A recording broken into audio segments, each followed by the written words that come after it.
আসসালাতু ওয়াসসালামু আলা রাসূলিল্লাহি ওয়া আলা আলিহি ওয়াসাহবিহি আজমাইন আম্মা বাদ। কেমন আছেন আপনারা?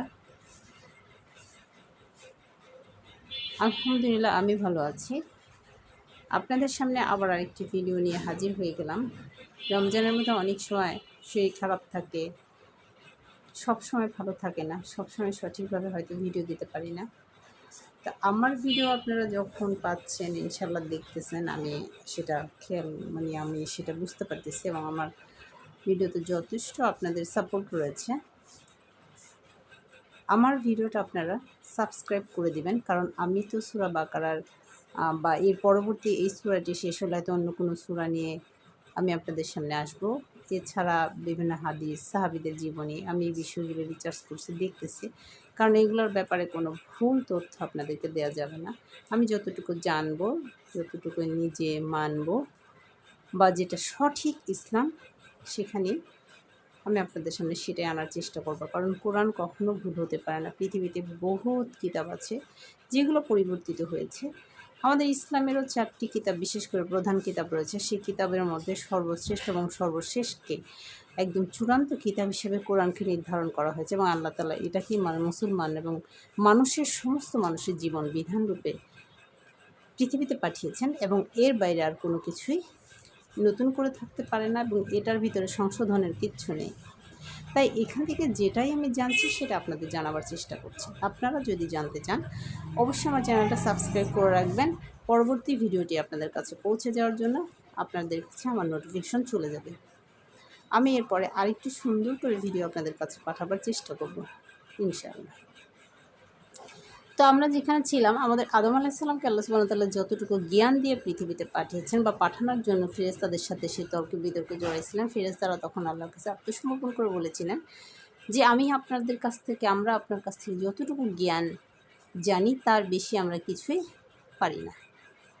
কিন্তু আদম আলাইহিস সালামকে যে প্রশ্নগুলি জিজ্ঞেস করা হয়েছিল সে তার উত্তর দিতে পেরেছিল, কারণ তাকে আল্লাহ তাআলা ফেরেশতাদের চাইতে বেশি জ্ঞান দিয়েছেন এবং ফেরেশতাদের একটি সীমাবদ্ধ জ্ঞানের মধ্যে আল্লাহ তাআলা রেখে দিয়েছেন, তার বাইরে কোনো জ্ঞান দেননি। কিন্তু আদমকেও এর চাইতে অনেক বেশি জ্ঞানী করে পৃথিবীতে পাঠাবেন বা পাঠানোর জন্য সিদ্ধান্ত নিয়েছিলেন। কিন্তু তার আগে আল্লাহ তাআলা তাদের দুজনকে, আদম আলাইহিস সালামকে এবং তার সঙ্গিনী হিসেবে হাওয়া রাদিয়াল্লাহু আনহাকে সৃষ্টি করেছিলেন এবং তাদেরকে বলা হয়েছিল তোমরা দুজন জান্নাতে সুন্দরভাবে প্রবেশ করবা।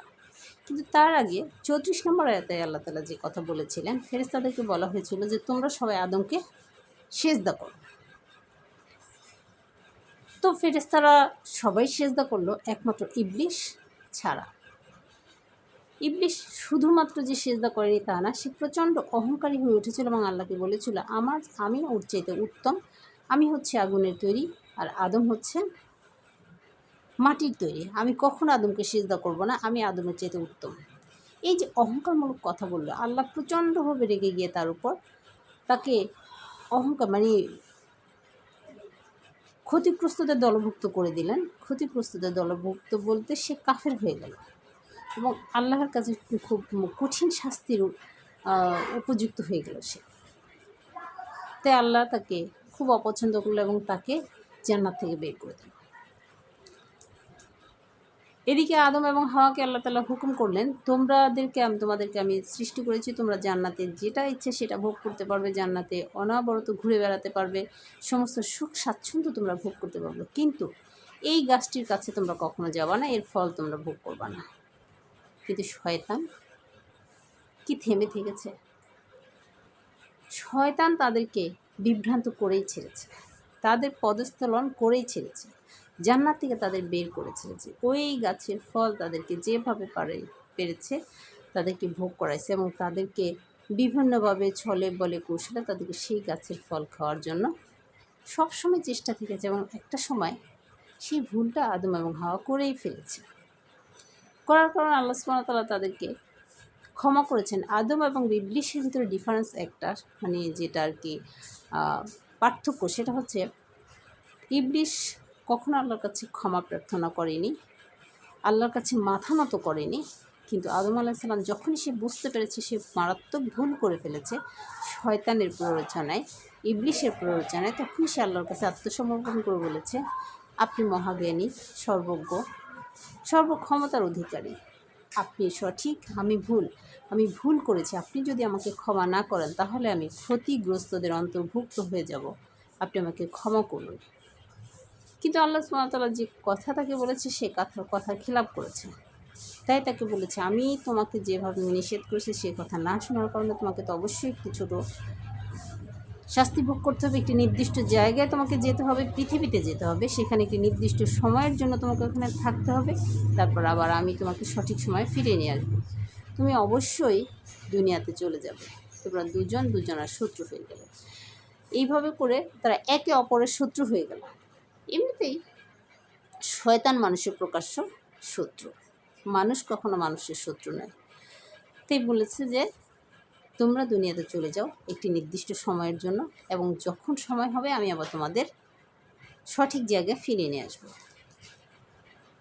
এমনই এক শয়তান যে শয়তান আল্লাহ সুবহানাহু ওয়া তাআলার সাথে চ্যালেঞ্জ করে আদম আলাইহিস সালামকে এবং তার স্ত্রীকেও জান্নাত থেকে বের করে দিল। সে নিজে তো জাহান্নামী হয়েও গেল এবং আল্লাহর সাথে এমন চ্যালেঞ্জ সে নিলেন যে তার আদম সন্তানদের সবাইকে তিনি জাহান্নামে নিয়ে ছেড়ে দেবেন। এই যে ইবলিশ, এই যে শয়তান মানুষকে সারাক্ষণ বিভ্রান্ত করে থাকে, আমাদেরকে আল্লাহ যেন এই শয়তান থেকে, ইবলিশের প্ররোচনা থেকে বেঁচে থাকার তৌফিক দান করেন। আমিন। আসসালামু আলাইকুম।